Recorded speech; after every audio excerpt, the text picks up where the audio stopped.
বাহ হাই রে মানুষ নাইদি কুচুদা তুচ্ছ না দেন যেমন কাপড় এমন এনেছে অথচ মানুষ নাই দেন দেখছেন আল্লাহু আকবার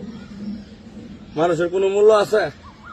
কোনো মূল্য নাই বিশ্বাস কিনা বিশ্বাস আছে পয়সা সব শেষ হাড় গুড় মাথা সব শুধু লইছে কাপড়ের কাপড় হাঙ্গারি আড়ি এগুলি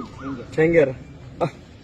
দেখেন তো কি সুন্দর কাপড় এই কাপড় টাইন্য আসছিল না কাপড় দিছে দেখছেন আর আমরা মানুষের কোনো মূল্য নাই আর দুনিয়াতে মানুষ কত কি করে একজনের জায়গা আরেকজনের দূরে দখল করে কাটটা কেটা মারিয়া খাইতার বই চিন্তা করে কত না বাহাদুরি করে এগুলা থাকতো না শেষ আরে হাতিনে একটা